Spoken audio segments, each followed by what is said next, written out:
శ్రీ సాయి సత్ చరిత్రము 14వ అధ్యాయము. ఓం శ్రీ సాయి నాథాయ నమః.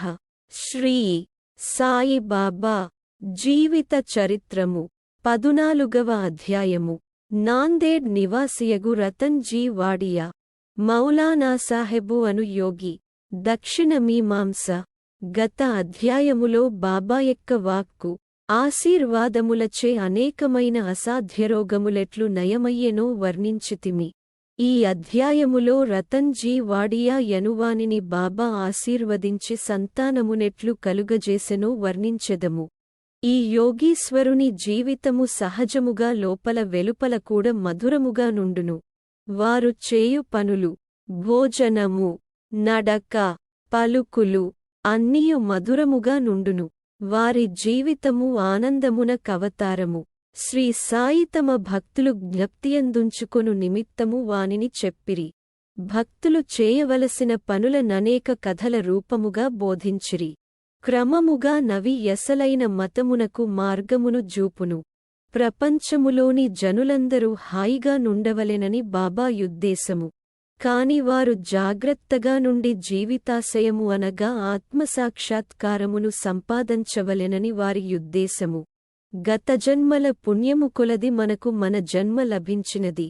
కాబట్టి దాని సహాయముతో భక్తినవలంబించి దానివల్ల జన్మరాహిత్యమును పొందవలెను. కనుక మనమెప్పుడును బద్ధకించరాదు. ఎల్లప్పుడూ జాగ్రత్తగా నుండి జీవితాశయమును, దాని ముఖ్యోద్దేశమును, మోక్షమును సంపాదించవలెను. ప్రతినిత్యము సాయిలీలలు వినినచో నీవు శ్రీ సాయిని చూడగలవు. నీ మనస్సున వారిని రాత్రింబగళ్ళు జ్ఞప్తియందుంచుకొనుము. ఈ ప్రకారముగా శ్రీ సాయిని అవగాహనము చేసుకొన్నచో నీ మనస్సు చాంచల్యమంతయు పోవును. ఇటులే కొనసాగిన ఎడల తుదకు శుద్ధ చైతన్యమునందు కలిసిపోదువు. నాందేడు పట్టణ నివాసియగు రతన్ జీ. ఇక ఈ అధ్యాయపు ముఖ్యకథను ప్రారంభించెదము. నైజాం ఇలాకాలోని నాందేడులో ఫార్సీ వర్తకుడొకడుండెను. అతని పేరు రతన్ జీ షాపూర్జీ వాడియా. అతడు చాలా ధనము ప్రోగుజేసెను. పొలములు, తోటలు సంపాదించెను. పశువులు, బండ్లు, గుర్ములు మొదలగు ఐశ్వర్యముతో తులతూగుచుండెను. బయటకు జూచుటకు చాలా సంతుష్టిగా సంతోషముగా గాన్పించెడువాడు. కాని లోపల వాస్తవముగా నట్లుండెడివాడు గాడు. ఈ లోకమునందు పూర్తి సుఖముగా నున్నవారొక్కరు లేరు. ధనికుడగు రతన్ జీ గూడ ఏదో చింతతో నుండెను. అతడు ఔదార్యము గలవాడు, దానధర్మములు చేయువాడు, బీదలకు అన్నదానము, వస్త్రదానము చేయుచుండువాడు, అందరికన్ని విధముల సహాయము చేయుచుండువాడు. చూచిన వారందరునూ అతడు మంచివాడు, సంతోషముగా నున్నా డని యనుకొనసాగిరి. కాని రతన్ జీ చాలా కాలము వరకు సంతానము లేకపోవుటచే నిరుత్సాహియైయుండెను. భక్తిలేని హరికథవలె, వరుసలేని సంగీతమువలె, జంధ్యములేని బ్రాహ్మణునివలె, ప్రపంచ జ్ఞానములేని శాస్త్రవేత్తవలె, పశ్చాత్తాపములేని యాత్రవలె, కంఠాభరణములేని యలంకారమువలె రతన్ జీ జీవితము పుత్రసంతానము లేక నిష్ప్రయోజనముగాను, అందవికారముగాను నుండెను. రతన్ జీ ఎల్లప్పుడూ ఈ విషయమును గూర్చియే చింతించుచుండెను. రతన్ జీ తనలో తానిట్లనుకొనెను, భగవంతుడెన్నడైన సంతుష్టి జెంది పుత్రసంతానము కలుగజేయడా? మనస్సునందలి చింతతో ఆహారమందు రుచి గోల్పోయెను. రాత్రింబవళ్ళు తనకు పుత్రసంతానము కలుగునా లేదా యను నాతురతతో నుండువాడు. దాసుగను మహారాజునందు గొప్ప గౌరవము కలిగియుండెడివాడు. ఒకనాడు వారిని గాంచి తన మనస్సులోని కోరికను జెప్పెను. షిరిడీ వెళ్ళుమని వానికి దాసుగను సలహానిచ్చెను. బాబాను దర్శించుమనెను. బాబా ఆశీర్వాదము పొందుమనెను. సంతానము కొరకు వేడుకొనుమనెను. రతన్ జీ దీనికి సమ్మతించెను. షిరిడీ వెళ్ళుటకు నిశ్చయించెను. కొన్ని దినములు గతించిన పిమ్మట షిరిడీ వెళ్ళెను. బాబా దర్శనము చేనెను. బాబా పాదములమీద పడెను.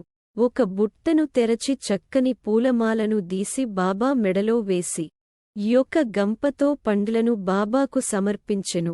మిక్కిలి వినయ విధేయతలతో బాబా దగ్గర కూర్చునెను. పిమ్మట ఇట్లు ప్రార్థించెను. కష్టదశలో నున్నవారనేకమంది నీ దర్శనమునకు రాగా వారిని వెంటనే రక్షించి కాపాడెదవు. ఈ సంగతి విని నీ పాదములనాశ్రయించితిని. కనుక దయయుంచి నాకు ఆశాభంగము కలుగజేయకుము. బాబా రతన్ జీ ఇవ్వదలచిన 5 రూపాయలు దక్షిణ ఇమ్మని అడిగెను. అందులో 3 రూపాయల 14 పైసలు ఇంతకు పూర్వమే ముట్టియుండెను. గాని మిగిలిన 1 రూపాయి 2 పైసలు మాత్రమే ఇమ్మనెను. ఇది విని రతన్ జీ గ్రహించుకొనలేకపోయెను. కాని బాబా పాదముల వద్ద కూర్చుండి మిగత దక్షిణ ఇచ్చెను. తాను వచ్చిన పని ఎంతయు బాబాకు బోధపరచి తనకు పుత్రసంతానము కలుగజేయుమని బాబాను వేడెను. బాబా మనస్సు కరిగెను. చికాకు పడకు, నీ కీడు రోజులు ముగిసినవి. అల్లా నీ మనస్సులోని కోరికను నెరవేర్చు నని చెప్పెను. బాబా వద్ద సెలవు పుచ్చుకొని రతన్ జీ నాందేడు వచ్చెను. దాసుగనుకు షిరిడీలో జరిగిన వృత్తాంతమంతయు దెలిపెను. అంతయు సవ్యముగా జరిగెననియు, బాబా దర్శనము, వారి యాశీర్వాదము, ప్రసాదము లభించెననియు, ఒక్కటి మాత్రమే తనకు బోధపడని సంగతి గలదని యనియెను. బాబా అంతకముందే 3 రూపాయల 14 పైసలు ముట్టినవని యనెను. బాబా యాడిన మాటల కర్థమేమని దాసుగను నడిగెను. నేనెప్పుడు షిరిడీకి వెళ్ళియుండలేదే, నా వల్ల బాబాకు 3 రూపాయల 14 పైసలు ఎట్లు ముట్టెను? అది దాసుగనుకు కూడా సమస్యగా నుండెను. కాబట్టి దానిని గూర్చి కొంతసేపు ఆలోచించెను. కొంతకాలమైన పిమ్మట అతనికే దాని వివరమంతయు తట్టెను. ఎప్పుడో మౌలాసాహెబు వారికి 3 రూపాయల 14 పైసలుతో సత్కరించినటలు జ్ఞాపకము వచ్చెను. నాందేడులో మౌలాసాహెబు గూర్చి తెలియనివారు లేరు. వారు నెమ్మదైన యోగి. రతన్ జీ షిరిడీకి పోవా నిశ్చయించగనే ఈ మౌలాసాహెబు రతన్ జీ ఇంటికి వచ్చెను. ఆనాటి ఖర్చు 3 రూపాయల 14 పైసలు యగుట జూచి ఎందరూ ఆశ్చర్యపడిరి. అందరికి బాబా సర్వజ్ఞుడని స్పష్టపడినది. వారు షిరిడీలో నున్నప్పటికి దూరములో నేమి జరుగుచుండెనో వారికి తెలియుచుండెను. లేనిచో మౌలానా సాహెబుకిచ్చిన 3 రూపాయల 14 పైసలు సంగతి బాబాకెట్లు తెలియగలదు? వారిద్దరొక్కటే యని గ్రహించిరి. రతన్ జీయా సమాధానమునకు సంతుష్టి చెందెను. అతనికి బాబాయందు స్థిరమైన నమ్మకము కలిగెను. ఆ దంపతుల యానందమునకు మితిలేకుండెను. కొన్నాళ్లకు వారికి 12 గుదురు సంతానము కల్గిరి. కాని 4 మాత్రము బ్రతికిరి. ఈ అధ్యాయము చివరన హరివినాయక సాఠేయను వాడు మొదటి భార్య కాలము చేసిన పిమ్మట 2వ వివాహము చేసుకొనినచో పుత్రసంతానము కలుగునని బాబా యాశీర్వదించిన కథ గలదు. అట్లే 2వ భార్య వచ్చిన పిమ్మట వారికి 2 కుమార్తెలు గలిగిరి. కావున నిరుత్సాహము చెందెనుగాని బాబా మాటలెన్నటికి అసత్యములు గానేరవు. 3వసారి కొడుకు పుట్టెను. ఇట్లు బాబా వాక్యము నిజముగా జరిగినది. అంతనతడు మిక్కిలి సంతుష్టి చెందెను. దక్షిణ మీమాంస దక్షిణ గూర్చి క్లుప్తముగా చెప్పి ఈ అధ్యాయమును ముగించెదము. బాబాను జూచుటకు వెళ్లిన వారినుండి బాబా దక్షిణ పుచ్చుకొనుట ఎందరికీ తెలిసిన సంగతే. బాబా ఫకీరైనచో, వారికి దేనియందు అభిమానము లేకున్నచో, వారు దక్షిణ నెందుకడుగవలెను? వారు ధనమునేల కాంక్షించవలెనని ఎవరైనా అడుగవచ్చును. దీనికి పూర్తి సమాధానమిది. మొట్టమొదట బాబా ఏమియు పుచ్చుకొనడివారు కారు. కాల్చిన యగ్గివుల్లలను జాగ్రత్త పెట్టుకొని జేబులో వేసుకొనడివారు. భక్తులనుగాని తదితరులనుగాని బాబా ఏమియు నడిగడివారు కారు. ఎవరైనా నొకటి కానిగాని 2 కానులుగాని ఇచ్చినచో దానితో నూనె, పొగాకు కొనడివారు. బీడిగాని చిలుముగాని పీల్చేవారు. రిక్తహస్తములతో యోగులను చూడరాదని కొందరు 1గాని 2గాని పైసలను బాబా ముందర పెట్టేవారు. 1 కాని ఇచ్చినచో బాబా జేబులో నుంచుకొనడివారు. అర్ధనా అయినచో తిరిగి ఇచ్చేవారు. బాబాగారి కీర్తి ఎన్ని దిశలకు వ్యాపించిన తరువాత అనేకమంది బాబా దర్శనమునకై గుంపులు గుంపులుగా రాజొచ్చిరి. అప్పుడు బాబా వారిని దక్షిణ ఎడుగుచుండెను. దేవుని పూజయందు బంగారు నాణెము లేనిదే యా పూజ పూర్తికాదు అని వేదము చెప్పుచున్నది. దేవుని పూజయందు నాణెమవసరమైనచో యోగుల పూజలో మాత్రమేల యుండరాదు? శాస్త్రములలో గూడనేమని చెప్పబడినదో వినుడు. భగవంతుని, రాజును, యోగిని, గురుని దర్శించుటకు పోవునప్పుడు రిక్తహస్తములతో పోరాదు. నాణెముగాని డబ్బుగాని సమర్పించవలెను. ఈ విషయము గూర్చి యుపనిషత్తులు ఏమని ఘోషించుచున్నవో చూచెదము. బృహదారణ్యకోపనిషత్తులో ప్రజాపతి దేవతలకు, మానవులకు, రాక్షసులకు యను నక్షరమును బోధించెను. ఈ అక్షరము వల్ల దేవతలు దమము నవలంబించవలెనని గ్రహించిరి. అనగా నాత్మను స్వాధీనమందుంచుకొనుట. మానవులు ఈ అక్షరమును దానము గా గ్రహించిరి. రాక్షసులు దీనిని దయ యని గ్రహించిరి. దీనిని బట్టి మానవులు దానము చేయవలెనను నియమమేర్పడెను. తైత్తరీయోపనిషత్తు దానము మొదలగు సుగుణముల నభ్యసించవలయునని చెప్పెను. దానము గట్టి విశ్వాసముతోను, ధారాళముగను, అనుకువతోను, భయముతోను, కనికరముతోను చేయవలెను. భక్తులకు దానము గూర్చి బోధించుటకు, ధనమందు వారికిగల అభిమానమును పోగొట్టుటకు, వారి మనముల శుభ్రపరచుటకు బాబా దక్షిణ ఎడుగుచుండెను. కాని ఇందులో నొక విశేషమున్నది. బాబా పుచ్చుకొనుదానికి 100 రెట్లు తిరిగి ఇవ్వవలసి వచ్చుచుండెను. ఇట్లనేక మందికి జరిగెను. దీనికొక యుదాహరణము. గణపతిరావు బోడన్ యను గొప్ప నటుడు తన మరాఠీ జీవిత చరిత్రలో గడియ గడియకు బాబా దక్షిణ అడుగుచుండుటచేత ధనముంచుకొను సంచి తీసి బాబా ముందు కుమ్మరించితిననియు, దీని ఫలితముగా ఆనాటి నుండి తన జీవితములో ధనమునకు లోటు లేకుండెననియు వ్రాసెను.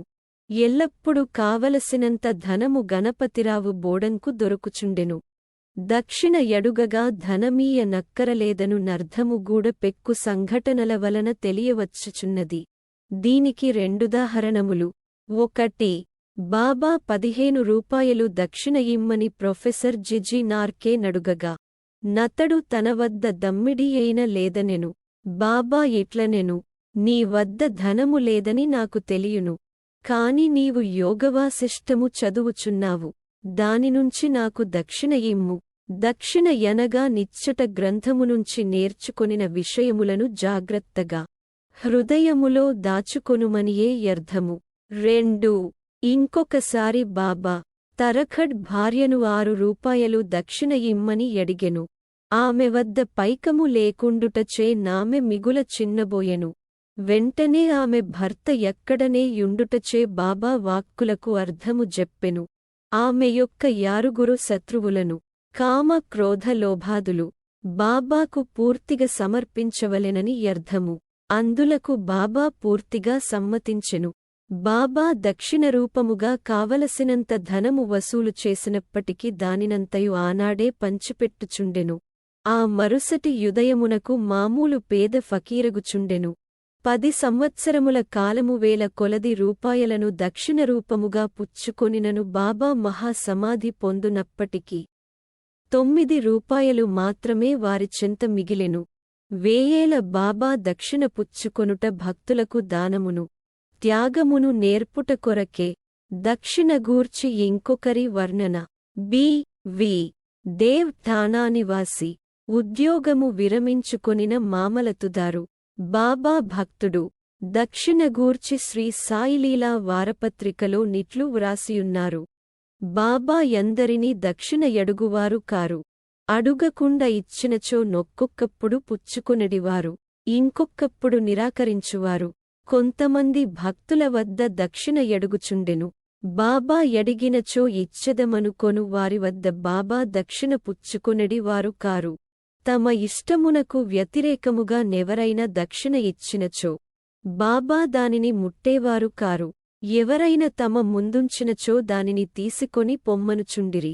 బాబా ఎడిగెడు దక్షిణ పెద్ద మొత్తములుగాని చిన్న మొత్తములుగాని భక్తుల కోరికలు, భక్తి, సౌకర్యముల బట్టియుండును. స్త్రీలు, పిల్లల వద్ద కూడా బాబా దక్షిణ ఎడుగుచుండెను. వారు అందరూ ధనికులనుగాని అందరూ బీదలనుగాని దక్షిణ ఎడుగలేదు. అడిగినను దక్షిణ ఇయ్యని వారిపై బాబా కోపించియుండలేదు. ఎవరి ద్వారానైనా భక్తులు దక్షిణ పంపినచో వారు దానిని మరచునప్పుడు వారికి దానిని గూర్చి జ్ఞప్తికి తెచ్చి దక్షిణము పుచ్చుకొనువారు ఒక్కొక్కప్పుడు చెల్లించిన దక్షిణ నుంచి కొన్ని రూపాయలు తిరిగి ఇచ్చి పూజలో పెట్టుకొని పూజించు మనువారు దీనివలన భక్తునికి మిక్కిలి ప్రయోజనము గనిపించుచుండెను. అనుకున్న దానికంటే నెక్కువ ఇచ్చినచో కావలసిన దానినే యుంచుకొని మిగతా దానిని తిరిగి ఇచ్చివేయుచుండెను. ఒక్కొక్కప్పుడు భక్తులను కొనిన దానికంటే నెక్కువగా ఇవ్వుమనుచుండువారు. లేదనినచో నెవరివద్దనైన బదులు పుచ్చుకొనిగాని అడిగిగాని ఇవ్వుమనుచుండెను. కొందరి వద్దనుంచి ఒకరోజు 3-4 సారులు దక్షిణ కోరుచుండెను. దక్షిణ రూపముగా వసూలైన పైకము నుంచి కొంచెము మాత్రమే చిలుమునకు ధునికొరకు ఖర్చుపెట్టుచుండెను. మిగతదాని నంతయు బీదలకు దానము చేయుచుండెడివారు. 50 రూపాయలు మొదలు 1 రూపాయి వరకును ఒక్కొక్కరికి నిత్యము దానము చేయుచుండువారు. షిరిడీ సంస్థానములో నున్న విలువైన వస్తువులన్నీయు రాధాకృష్ణమాయి సలహాచే భక్తులు తెచ్చి ఇచ్చిరి. ఎవరైన విలువైన వస్తువులు తెచ్చినచో బాబా వారిని తిట్టెడివారు. నానాసాహెబు చాందోర్కరుతో తన యాస్తి ఎంతయు నొక కౌపీనము, ఒక విడిగుడ్డ, యొక కఫని, యొక తంబిరేలు గ్లాసు మాత్రమే యనియు అయినప్పటికీ భక్తులనవసరమైన నిష్ప్రయోజనమైన విలువైన వస్తువులు తెచ్చుచున్నారని చెప్పుచుండెను. మన పారమార్థికమునకు ఆటంకములు 2 గలవు. మొదటిది స్త్రీ, రెండవది ధనము. షిరిడీలో బాబా ఈ 2 సంస్థలను నియమించియున్నారు. అందొకటి దక్షిణ, రెండవది రాధాకృష్ణమాయి. తన భక్తులు ఈ రెంటిని ఎంతవరకు విడిచిపెట్టిరో పరీక్షించుటకై బాబా వీనిని నియమించెను.